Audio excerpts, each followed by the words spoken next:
Welcome back, friends, to APAC North. It's our last day and our first game. Sandbox versus Dam1 Kia. Both teams qualify to the Berlin Major come next month. And only, like I said, 2 and a bit weeks. I cannot wait to see how they perform internationally. But first, two massive rivals in Korea, in APAC North, and the entirety of APAC go up against one another. Some would say the two best teams in the entire region. Welcome back to the Analyst Desk. I'm Dominik. It's Fresh and Fabian. And let's, since we just talked about Dam1 Kia, start off with Sandbox Gaming. Fresh, what do you think? I think this team have performed, I would say, as expected throughout the stage. They've qualified for the major. Now, they didn't go to Charlotte. You know, there's been a little bit turbulent for them, but they've had to, basically, they made some roster changes with the hope of long-term improvement. They've picked up, you know, young gunners, great players from other teams, decimated T1 in that roster that's now Spear Gaming. And my worry for them is always going to be internationally, and we can come on to it more about internationally. Domestically, they're great. They will always do enough to get into the top 4, especially into the top 2, and rightly qualified. A bit of a disappointing loss last week, I think. Most people just expected that they would win and confirm it. You know, they were actually confirmed before they even played last week. Sure. But I think for Sandbox, it's a really high-quality team with a really high ceiling. I don't think they're quite there yet, though.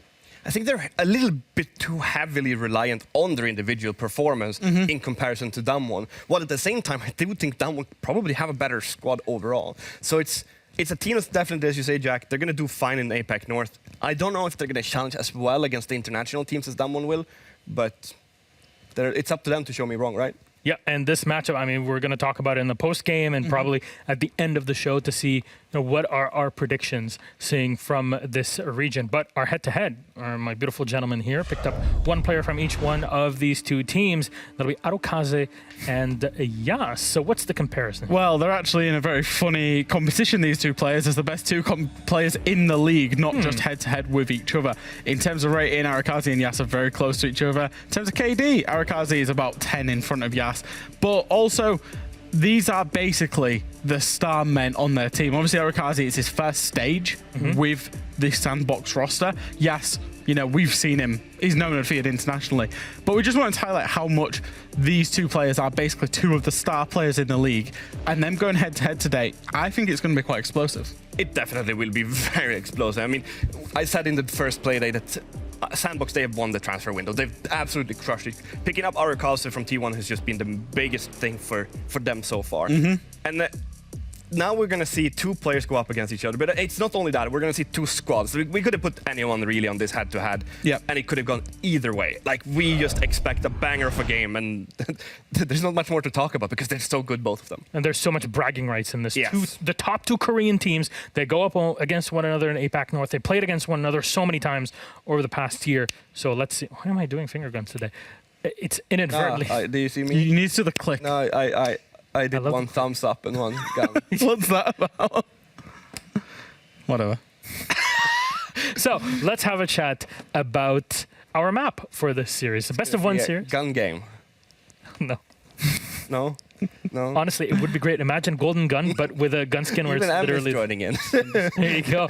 So we got Border as our map. Oh, Sandbox picking up Border, banning out Skyscraper. They start off on defense. Dam1 Kia on attack on Border, and they play against Sandbox. That is a recipe for a lot of action. It's absolutely a recipe for a lot of action. We talk about these players being superstars, being great with their guns. APAC's known for kind of, not run and gun, that's a little bit disrespectful, but very frag heavy style, very creative, very influenced. What I will say is both of these teams previously didn't like the map during stage 1, most of stage 2.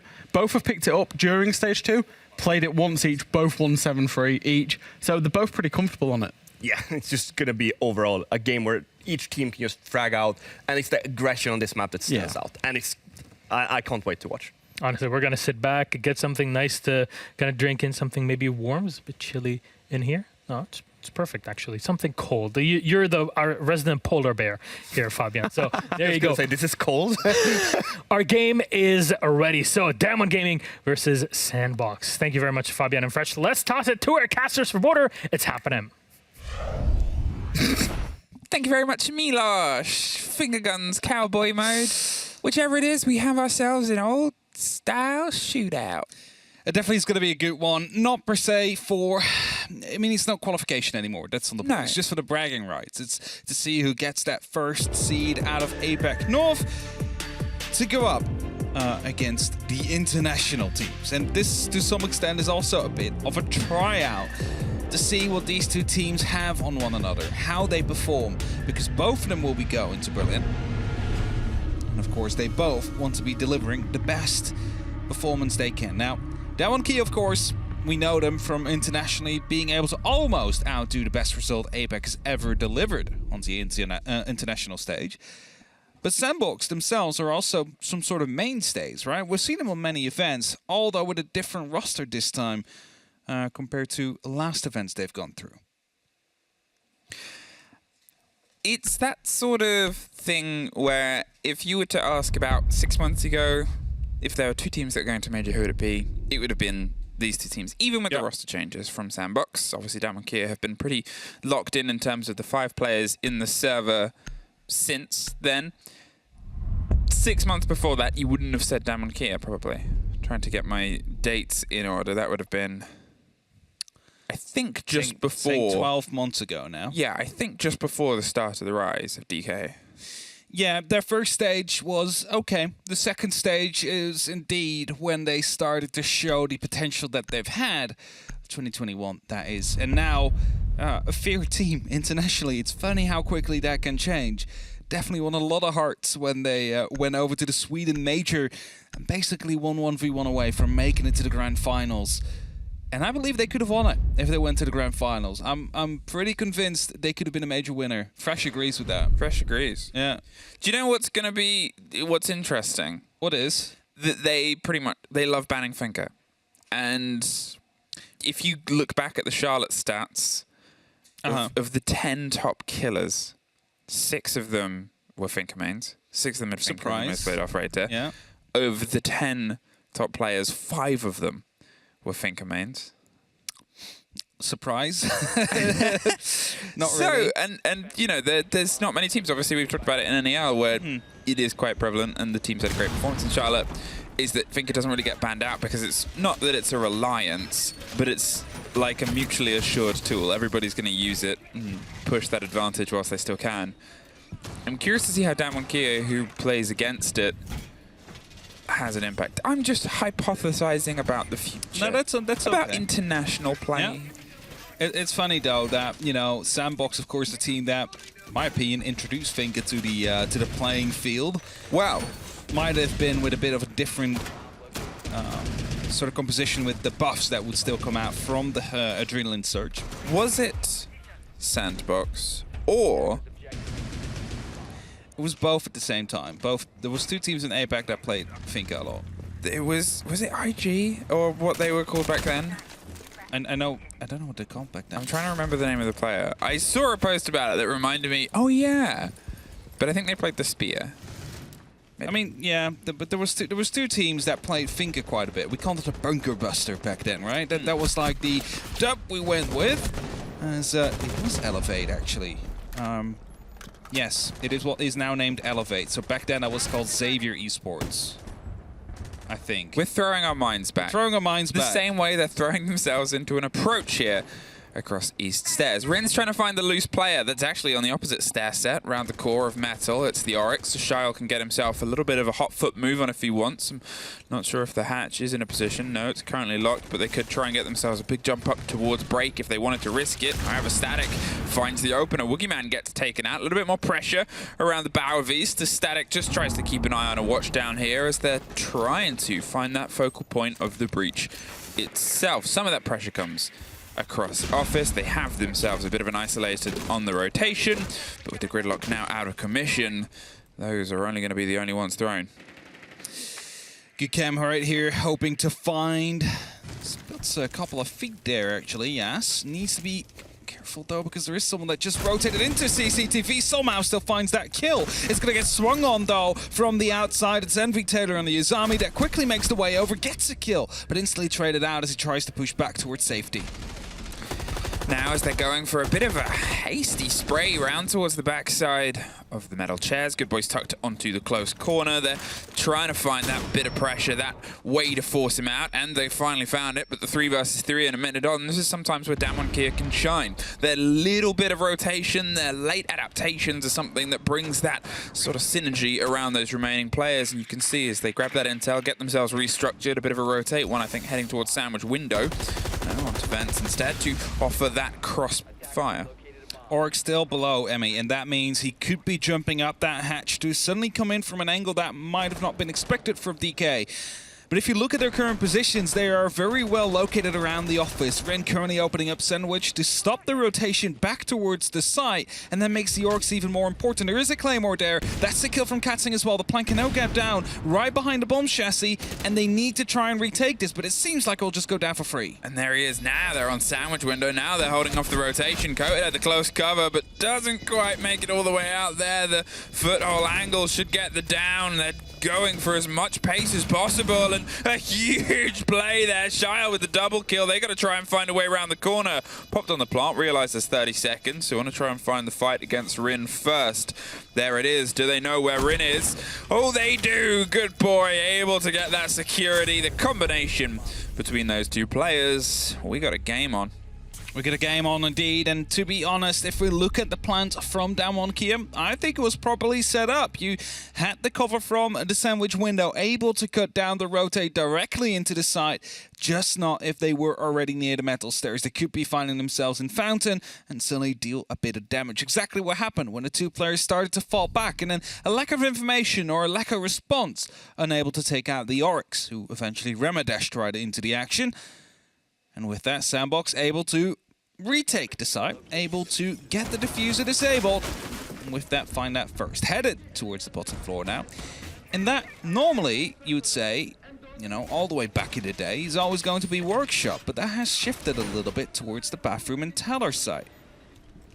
Yeah, Border, I mean, it's the data that we had on it is very old. It sort of fell into the mantle of where Coastline was in the meta just before. It's a very aggressive map. You can find these fights so quickly. It's sudden at points of breach and broach. There's a couple of angles that can carry you across most of the map, and there's not a huge amount in terms of slower rotates. If you're making a rotate, usually it's directly into a firefight itself. Or across from one. Or across from one. So it doesn't give you too much breathing room, and because of that, we've started to see a little bit more of a shift away from vents where you have that quick jump in window, you have the control of the big double door, and here where you at least have some solid above you. Yeah, I was going to say, I think that verticality plays a very important role as well. The majority, like the major thing you need to be taking care of there is the hatches, right? Because those can be taken into control by the attackers. They can provide some nasty angles, but it's nothing really too big. It's not like the complete floor can open up above you. It's Good Boy finding the Yana Gemini there. It's not the real one, but it's definitely going to be getting quite some good information out for Damwon Kia.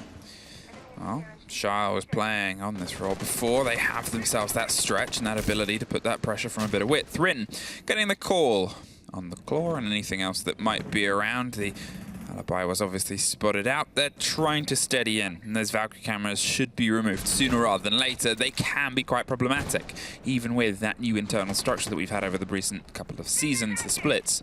Talking over in is trying to split a bit of pressure, but again, that Damwon Kia rotate, the way they like to sort of formulate ideas, talk about what's going on and try and bring that together, as alluded to on the desk, that teamwork is the difference maker, but can they make the difference on the second round? Can they make the difference? I mean, they do have an IQ. They should be able to deal with those. That's an impact from below. Boogeyman taking quite some damage there. And actually, it was just down the hallway there, finding a connection. But the track stingers are being set up, trying to stop any flanks from truly coming in the end here, so Damwon Kia can truly focus on the side. 80 seconds left on the clock, still no entry. Might hurt them a little bit.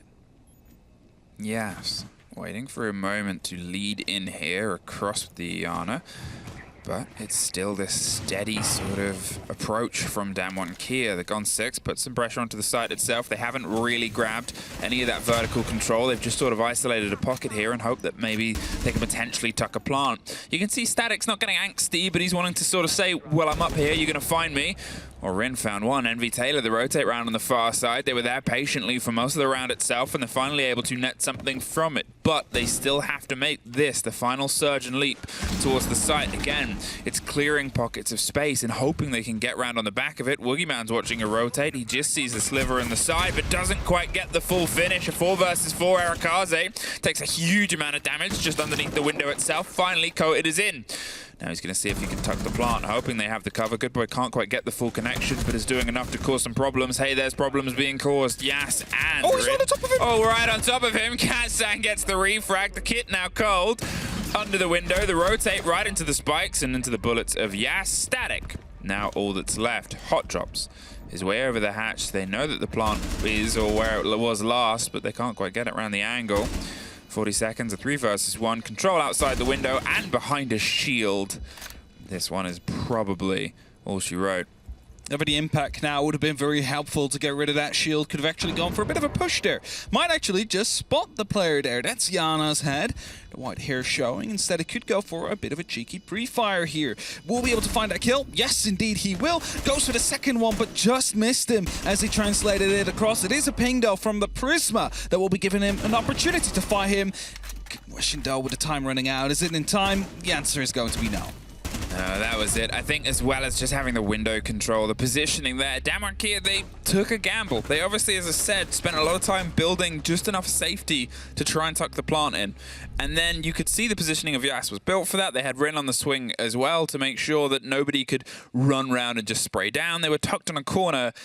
And then they sort of had that moment of, no, I think we're safer if we push around here. Yeah. Obviously, there was one almost flaw in the plan. If that was a double kill, that could have defined the round. The swing round from Arakaze was a big chance, but it wasn't. They had that extra player outside the window. They had themselves the trade, and now they had themselves a round one apiece. Equalize the score. We actually get a question from Medics in the middle of that. He's like, since when can a Gemini replicator break the glass? And I was like, it's all little drones that are flying. They have to go through. What? Okay, so the Gemini replicator jumped through the window. This window right that here. bit I get. That bit I understand. Yes, but it's like, he's like, how does it break it? Because it's a hologram. But it's like, because it's little drones, like the Spider-Man movie. Okay. With stereo, right? We have like the drones Little drones. going around. That's exactly what it is. This is science. Science. Science class. Dutch Welcome. technology, Dutch. supposedly. Mini, teeny, tiny drones. Yes, which break glass. Very useful, I know. It's If you ever needed to do reconnaissance in front of you and not get shot, and your name is Iana, and you love space, if your name is Nigemaya, just is throw it that out there. okay? It's a real name. It's like the no code name. I don't know many of their real names. I know Eliza Cohen I know is some. Ash. Yes, true. Monica Weiss is IQ. Yes, also true. No, Medics. Medics just said Joe. Yeah, he's trying to get it. I know what he's trying to do. I know as well. It's early in the morning, but it's not that You're early. awake enough. Thatcher. I can't remember his name, but I know he's got a boat called Iron Maggie. He's trying to make the approach here, which is strange for a miner, but we'll leave that minor detail on and see if they can try and, I guess, put the pressure here straight onto the double wall of detention. Looking for that cross angle, going in low to make sure nobody else can try and cause any problems, but there isn't really any problems to be caused. No electrics, no mute. Exothermic being placed as well. And again, it is something we see more often from the side of DWG when they play Border, is the use of that gridlock. Using these track stingers to... this Yas is in so deep, they have no clue. That's just a free kill if he realizes, but he walks right through the beepers. That's going to give his game away. Oh, good boy. Can't get the connection though. Yas almost played a little bit of a flaw in his fatal plan. There's the cover from Envy Taylor. Coated's inside with the kit. They're going to see if they can try and get it planted, and they're looking for the verticality tucked round, and Yas is covering the rotation. Woogieman gets Charles in the meantime, and suddenly they've struck gold right in the core of the site. Rim with the swing round. They had the cover from the main door once again. Static can't quite get the flood and the flea, and there's the cover over the top from Yas, who drove themselves in, sort of stuck it, and said, this is mine now. Envy Taylor. In the blink of an eye, all that's left, but not for very long. A trade out is the final one inside, but I was afraid of for a second when Yes decided, you know what, let me just walk through this giant metal detector with a gun in my hands, you know, full body kit. It's definitely going to start sounding some of these alarms. I know they were experimenting with it. For example, that Nuck was not going to be caught by proximity sensors, all that kind of stuff, but they never pushed that through. So yeah, gave it away, and that suddenly made for quite some panic on the player on the other side. He's like, what? Someone is inside with me here? Unfortunately, lost that gunfight. Otherwise, that round would have been Sandbox's, I will be pretty sure of, because in that case, DWG, I mean, they hurried to the side quite quickly afterwards because they had that control. If they wouldn't have had it, then suddenly you have someone dead in the middle of it and 2 people stuck in detention. Imagine if she wasn't caught by proxies. And Banshees. What a nightmare. I know it's just a hypothetical of how to make this operator terror, like even more oppressive. But I mean, proxies are not that common, right? So it's like not too bad. Banshees a little bit more, but the beepers on the maps, definitely people are relying on those. If you think of open area on Bank, for example, you know if you're being pushed through the gadget hallway. Doesn't make metal not metal. No, true, definitely doesn't. But it blocks out. That would be a heck of a gadget. Now I'm wondering something, actually. I mean, does an EMP stop the beepers from going off? I've never tested that. I don't know. Is the game that smart? I mean, lights go off if an EMP goes off. Maybe. So maybe. I need this tested. Someone run the numbers. Someone please try. Run the numbers. EMPs and beep. Mythbusters. We need Siege Busters. Oh, Arakaza, you're about to do some head busting. The Echo looking for the fight, but MV Taylor is actually the one that finds it out. We've seen him play this position quite aggressively before, actually. Arakaza does find Yas as well. That was right. Tucked in underneath the window. Suddenly they've got this 2-body advantage. This was obviously the site that they took last time round, but it was a 2 versus 2 sort of clutch and fight back in the post plant. Catching one just after the back. Well, actually, it's technically a 3 versus 2, but still.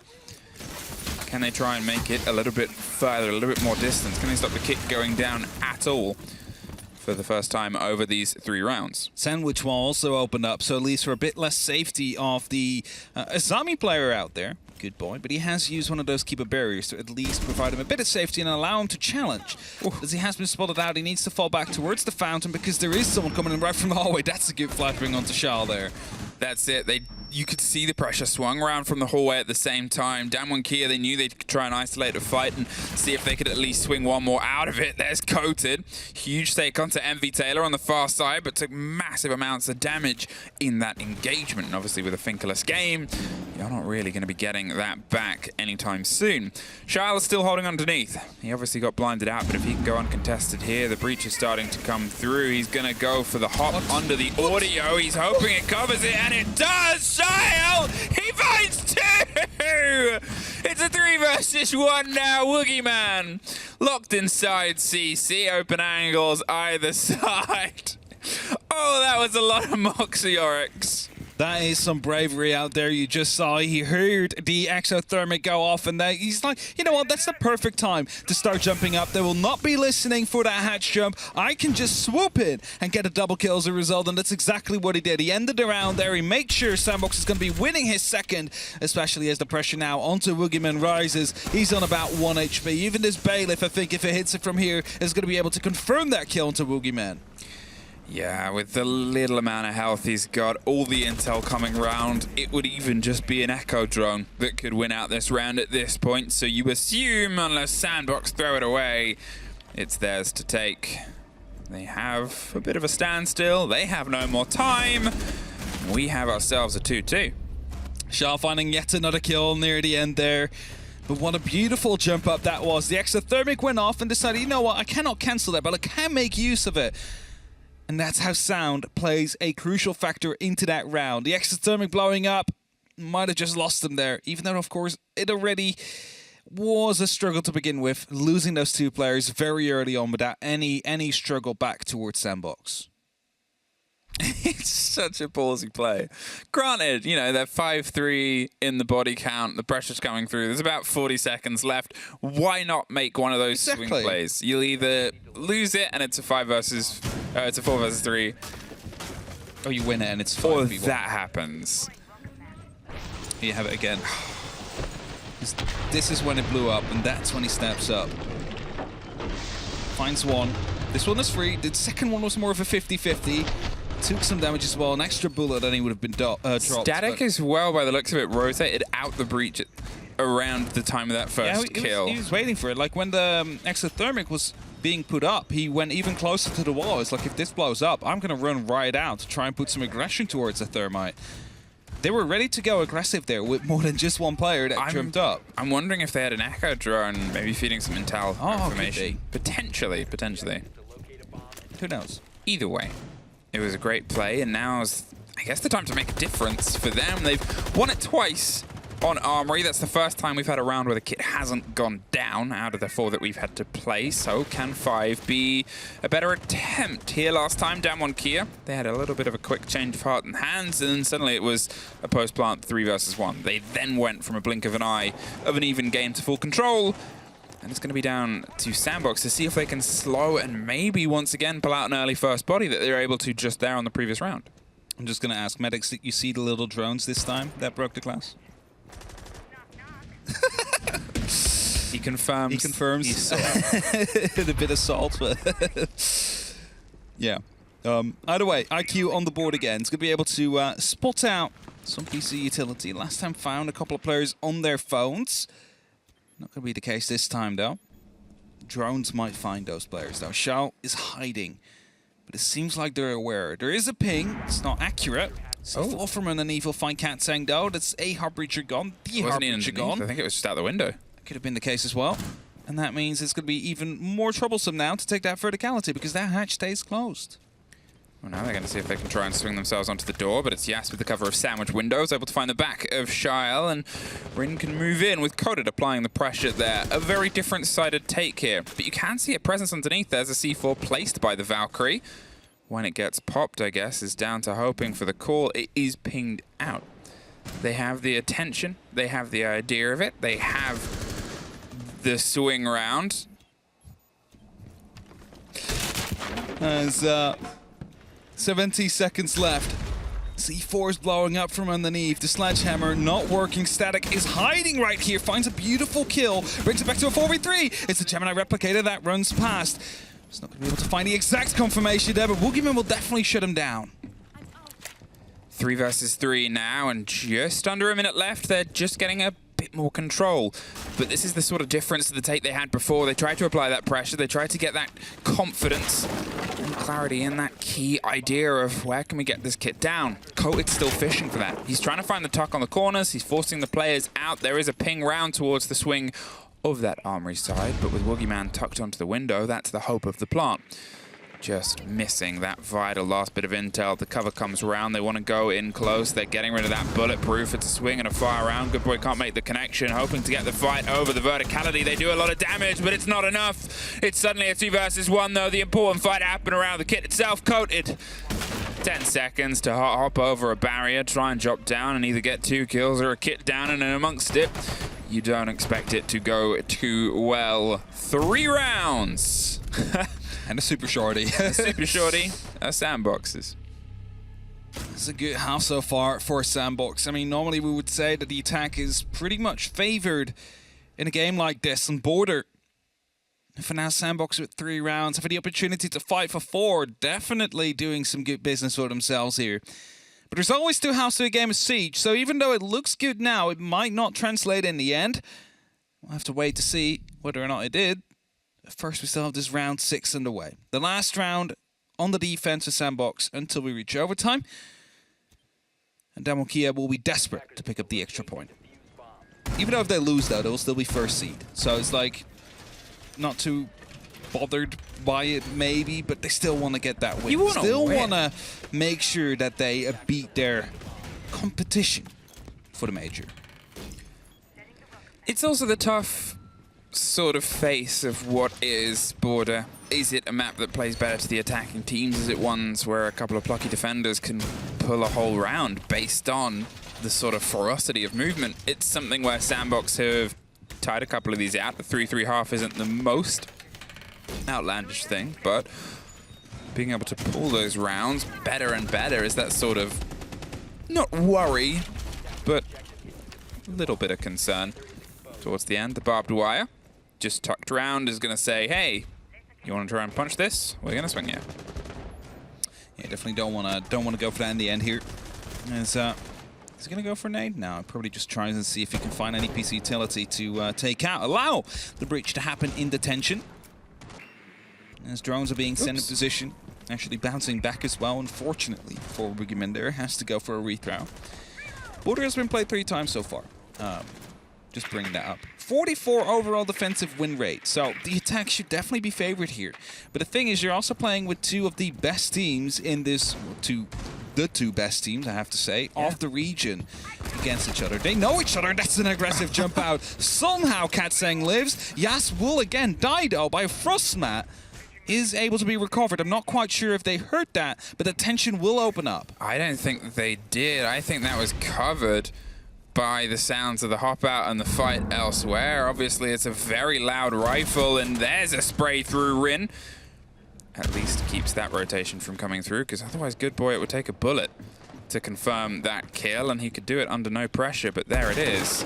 Yas is back up, and wow, that's the trade-off of being a noisy jump out there. Yas, he's tucked back around the corner. This is going to just put some pressure around, but nobody's there to catch it. Envy Taylor, behind the server stack, is hoping he goes uncontested. That won't happen. That drone gets the reveal, and he gets out of there before he finds himself under too much pressure. No way around that way, and now it's a 5 versus 2. And now it's a 5 versus 1. Envy Taylor, all that's left.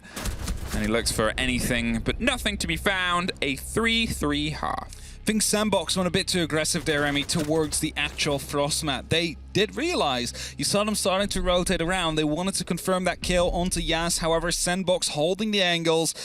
In mission saving Private Yas. They succeeded in the end, able to get him back up and eventually lock it off with a flawless half. Flawless round, not half, because this is a 3-3. An equal scoreline. 50%. Won by the defenders. And now DWG will be heading out there themselves. We'll be seeing whether or not they can outdo what Sandbox was capable of. Or if Sandbox is going to be able to beat them up now to an extent where they will be taking the match as they have the attack. So, should be having the advantage. Okay, DK, let's see what you've got cooking for this border. I'm kind of curious. I'm kind of curious to see how much confidence they start to build here, because Sandbox can be good on their attack, but it has a habit. It has a habit of either being really good and really controlling and dangerous, or slow and a little bit too cautious. And that's something that DWG are quite good at putting the pressure onto. They're quite good at throwing people into that "where are they? We're not really sure" mindset, and that is definitely something that stumbles the Sandbox approach here. So, as I said at the start of the spiel, I'm curious how much they're going to try and stress and pressure this.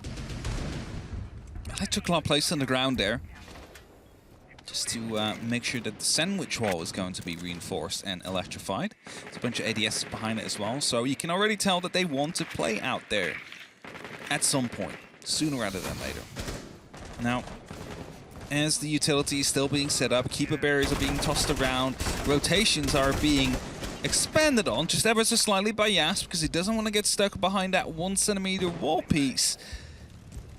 They're setting themselves up for the attack and a breach of Sandbox. Now, Envy Taylor playing on that Dokkaebi is going to be able to pull out some calls. We'll give them some information on where these players are, and it's especially helpful for Shao, who's playing, of course, on that Nuke. Trying to stay undercover is going to be very helpful if you suddenly get a bit of noise. If you suddenly do hear, hey, someone is around the corner, I might have to proceed with caution. Hoping to maybe try and play some of the pressure underneath, and it's Harikaze that puts it flat across the top. With that breach now, Shyle might see if he can try and get a lucky catch on this. Yas just misses the movement. Does Yas know? Well, they know enough to not want to stick around. The grenades come from underneath a little bit too late. The pressure onto 90.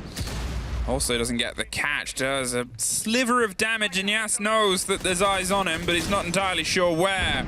There's a swing round in and amongst the smoke. Envy Taylor took the damage and the kill in the body for the trouble as well. This is quicker from Sandbox than some of their other approaches. And you can see DWG are trying to get a truer taste of just where this pressure is coming from. It's a little bit everywhere. Sandbox is making a lot of noise. there's noise below. It's also there horizontally. You have Sean now waiting onto this little desk area, hoping that a drop through the hatch will come for a late flank he can shut down. But he has to be careful because Yas is currently below as well. He's on a hunt. He's trying to find someone. Actually realizes that, but gets caught sprinting. Not quite sure where he decided to go for at that very moment in time. But at least Sandbox strikes back. They find yet another kill. They know someone just came up onto the metal stairs, and that will be locked out with this grenade. No, it won't. It's going to be just Katsang fighting back, though, as Yas is currently below. It was actually Katsang that got the kill down into the player underneath. Swung to offer Yas some support there from the top of the hatch, and then just found another one on the top of the site itself. 30 seconds, and it's gone from what seemed like a very good bout of control to this. Static, what are you doing with the kit, mate? Get it planted, but the cover comes through. He tried to swing him for the fight there. It did bait a bit of movement, but still, when you had the pings and the number, try and add it all together. Sandbox find their fourth. As soon as they realized Yas dropped down at the moment he was downstairs, they started pushing more towards that side. And you said it, he could have gone for the plant a little bit earlier, but eventually they still won it as they locked out those final 2 kills. A 4-on-3 for Sandbox in the lead, as they are going to be attacking the bathroom and tellers now, as that can no longer be changed. It is going to be a question to see how this one will be set up. Of course, the Azami has been brought almost every round so far, if not every round. Keeper barriers are providing a little bit of cover, but they're not like used in that game-changing way where it seems impossible for the attackers to enter or to win the gunfights. Yes, it does provide a bit of an advantage towards the defenders, but currently Sandbox not struggling with that in that very first round.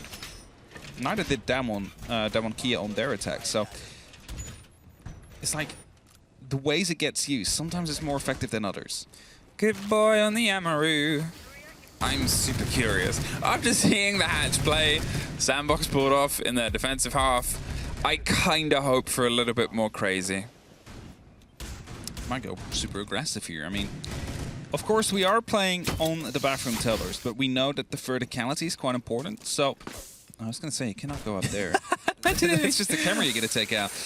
But he's going to go quickly up on the bus stop here, hoping to cut down the rotation actually in already. So they want to take Fountain and the office quickly, but Yas strikes back. Yeah, that was a very good reaction there from Yas. The fact that Gon 6 hit the window, that was when Yas reacted, ignoring the call and the call to arms from the DWG. Went and tried to put pressure and, importantly, took Good Boy out of the equation. Now they have this. Rin with a spray through, but doesn't commit. Gets dropped by Static, and well, Envy Taylor then finds Woogieman, and Shio finds Coated. Suddenly, it's all falling apart from multiple different sides. Damwon Kia once again suffering that multi-pointed push from the sides of Sandbox, leaving just 2 players slightly separated. There is the bathroom rotation they can give themselves a bit of control and support to, but look at that, 2 minutes. More than enough time for Sandbox here to try and drone, get some intel, get himself called, and get an idea of a plant going.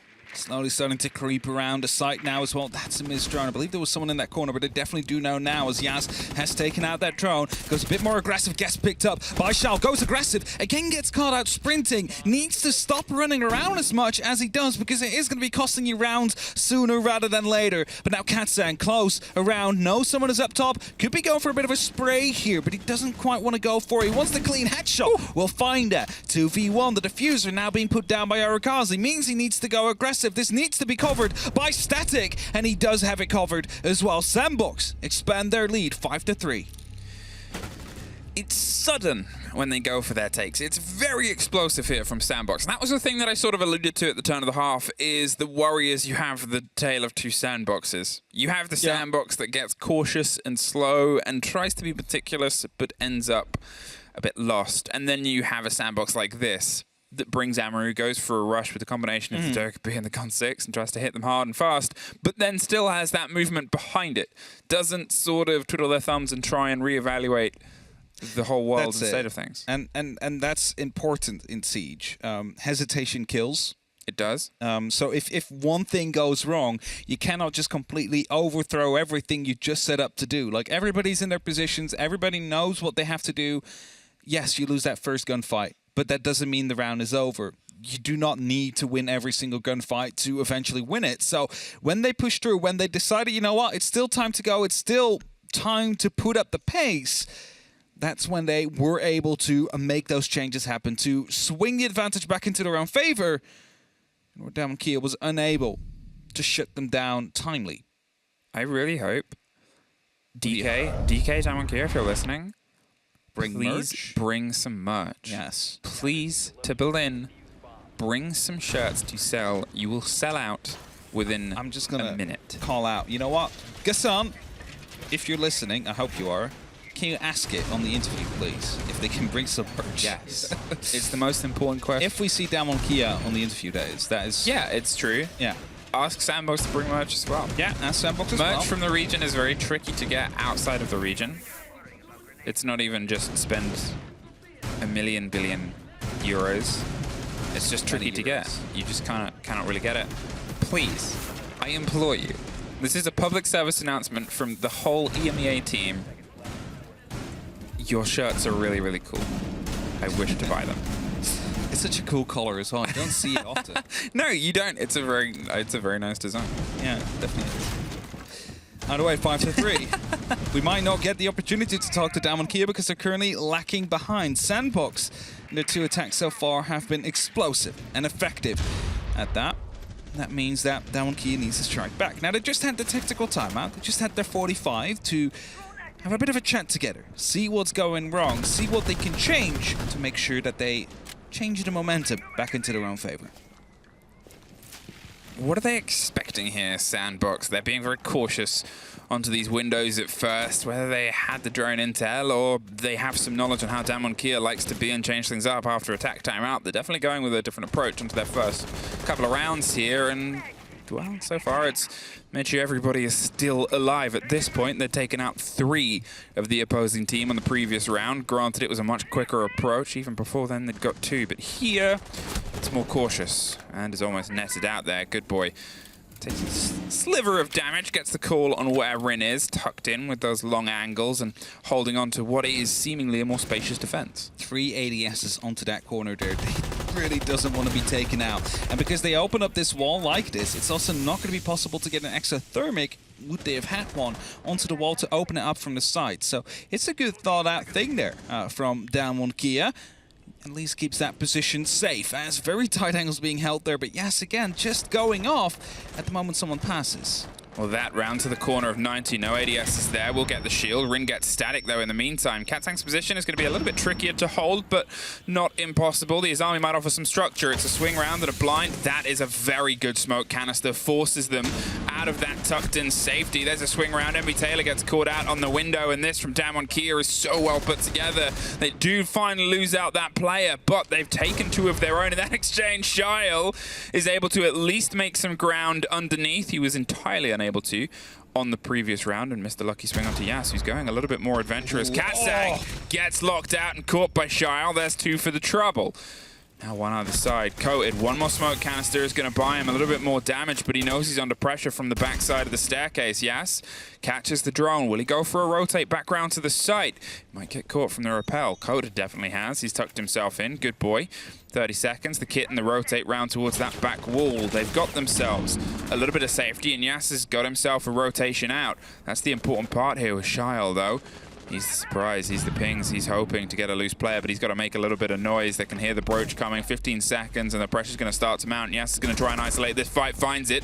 Massive take. Doesn't quite get the full shot, but finds a lot of damage there. Arakaze, he's trying to swing around close, but he doesn't see the man tucked. It's Coated for the 2, and DWG find their first in these 3. That keeps us 5-4, but I was going to actually praise the work of the Nuck there, opening up that door. It's a shame it wasn't opened up before. It could have been a true sneak in, but then moved the attention away, moved the 2 guns away from the actual objective they wanted to go for the plant at. Unfortunately, picked up early, not much of a fight he had to deal with there, and that allowed him to get straight back on that 2v2, digging deep in those corners, not being spotted out.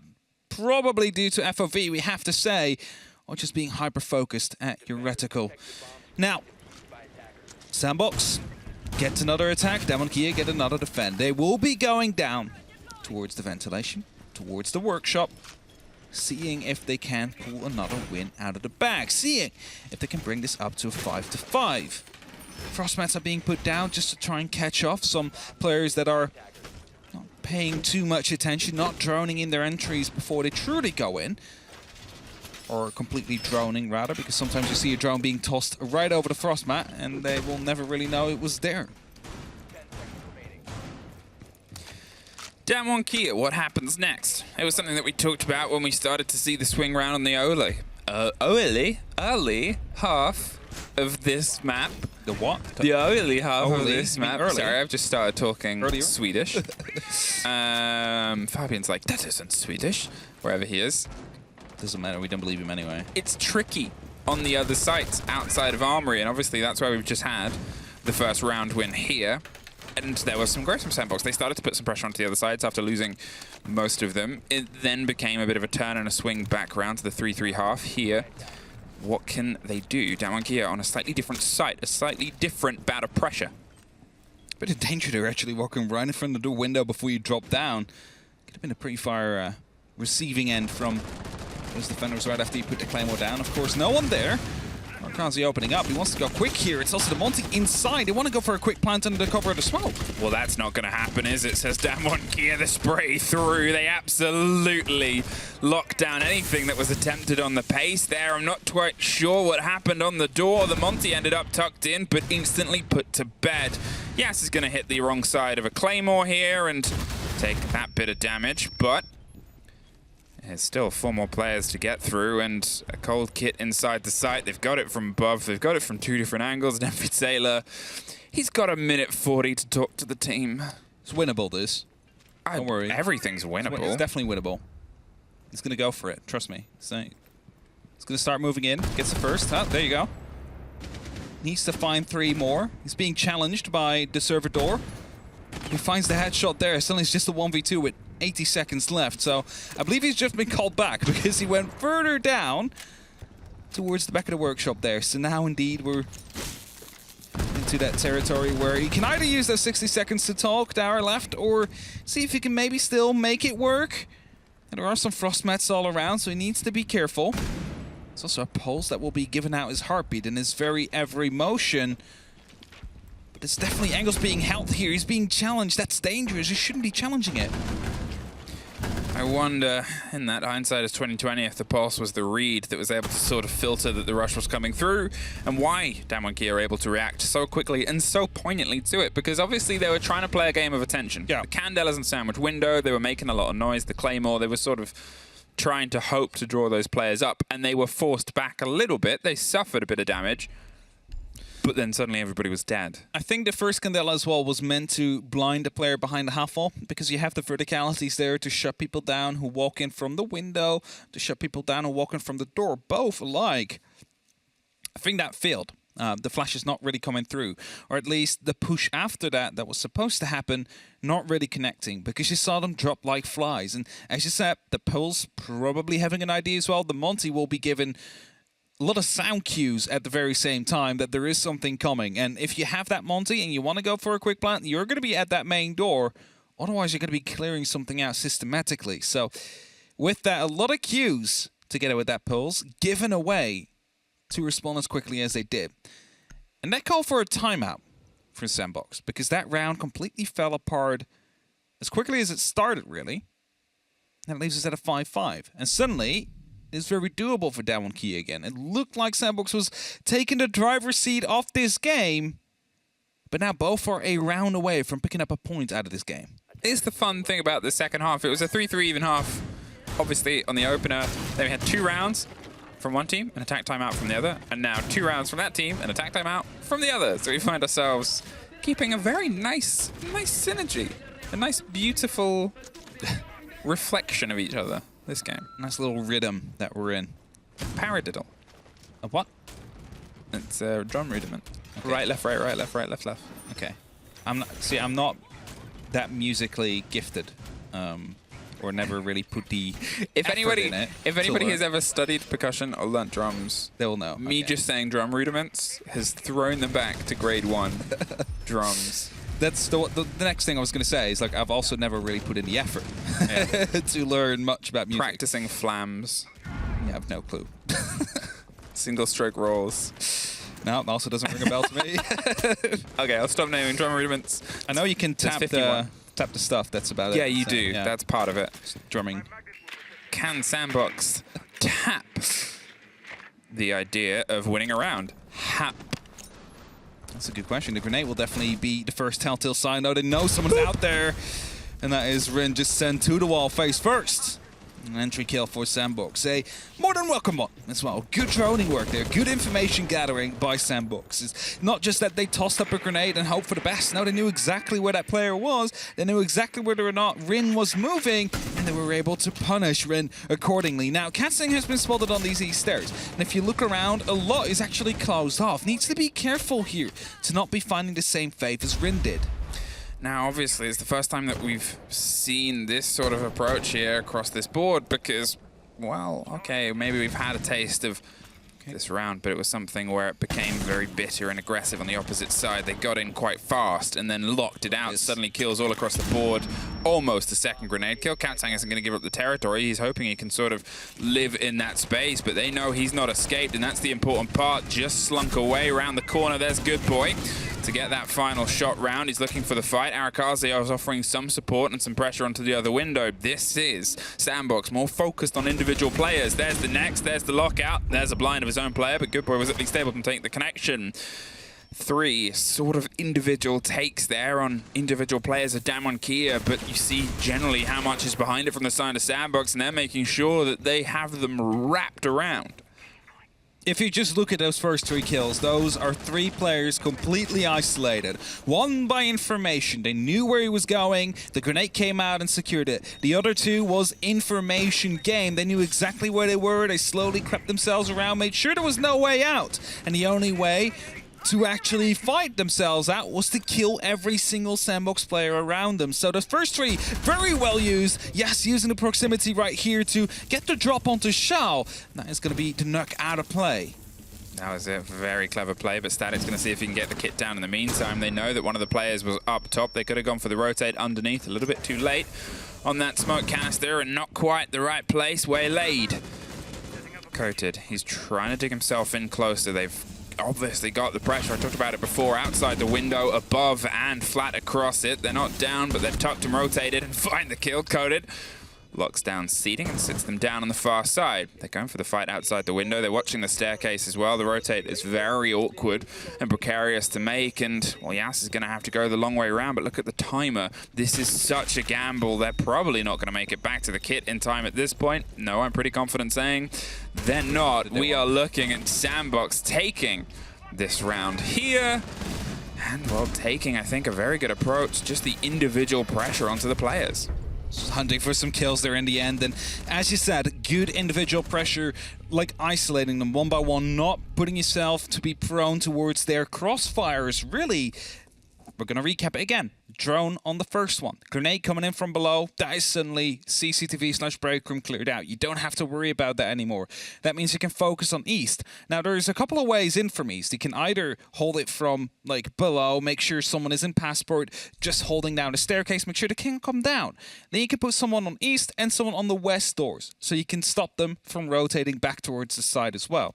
And all you need to do is slowly start moving in onto the player from 2, maybe 3 different angles, and you're going to be able to pick up that kill because the pressure just gets too high. Now, of course, if a kill happens from the defending player, suddenly that plan falls apart because there is an escape route suddenly, but that wasn't the case. And then that third kill, which also was a player isolated. Drones, flashbangs, utility being used to get rid of the player around the sandwich area inside of the open area, and that secured them a kill. And that's 3 kills without really any challenge coming back from DK, and that leaves you in a 2v5 that is almost impossible to win. That's interesting as I'm very better. It allows for a good challenge whilst not completely obstructing the door. It's something that we've seen Yas do. He really wants to just keep control of CC. He sort of does it, not single-handedly, obviously, when you have the control of 90 as well, and Coated sort of been historically sitting around that kind of maybe Katsang, trying to throw my mind back towards their previous holds. This might be the focus they go for, though. Yes, he's always been in that sort of corner. We've seen them play those grenades underneath pretty well before. If they can force him out first, Well, he's not there yet. He's still doing setup, and that buys, I guess, some time here for Sandbox to do this. Look at the pressure onto the windows. Look at the way they've got themselves around break. It seems like they're going for Yas potentially as the lead in this time. Well, they definitely want to put up some high pressure again and make sure that they can isolate some of these players as they start pushing through. Now, that's one of those important drones. On the top of the square area, they're able to see if someone is inside. They now have the knowledge that there isn't, so they need the... Oh, it's reinforced off. Okay. EMP there. For a second, I was afraid that it wasn't. But EMP comes out, and that's going to be an opening. Potentially used with a grenade to follow up. That's very dangerous there now for that player. And there's the danger-proven Static. Just has to swing his head round. We think of the previous take there and how much they had to throw at Rin to get them out. And this time, it was just well-coordinated utility. A good idea with Thatcher when they're on the board. Some of these holds do start to fall a little bit. The pressure on the barbed wire, you can see Damwon Kira trying to restructure. Shiles playing underneath once again. Hoping and holding out to have more of a second round than his first. They've got the lockdown and keeping sure that the plant is something that might be able to go behind that kit coded. So with 2 smokes in pocket, a minute 25. He's holding on to Fountain for now, making sure they have some of that closed down on the door itself. Will there be a little bit more pressure underneath? The shield's gone onto 90. There's the ping on the Nook. But without that gadget off, it's going to not be a true read.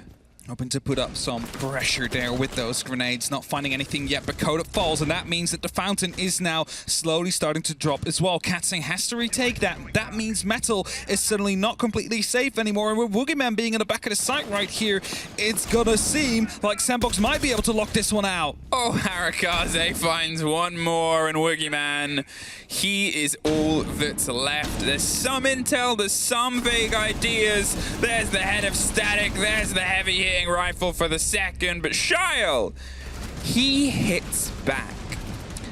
And now we have, well, no change in the leaderboard, but the 2 teams heading to the major from APAC North, they have maybe a score to settle. They might have a score to settle indeed. And of course, you said it before, it doesn't change anything on the leaderboard, but it's the honor that will count in the end. I'm just wondering, where are the masks? Normally Shao puts one on. Arakazi joined the party last week as well as they qualified. Hope they bring him to Berlin. It's extra luggage. Like merch. Bring like merch. Hi. Bring merch. Hi, both teams. Hello. Please bring merch. Hello, it's us, EMEA team. Please. And also bring a game we know you will. That was obviously 2 teams that had already qualified. 2 teams that their position wasn't going to change, and they threw themselves at border, a very aggressive map. It leads well when, I'm not saying they were hiding things, but didn't want to show things. Yeah. And what will they talk about on the desk? I don't know. Maybe they'll show you guys some knowledge. I doubt it. We'll see after a quick break.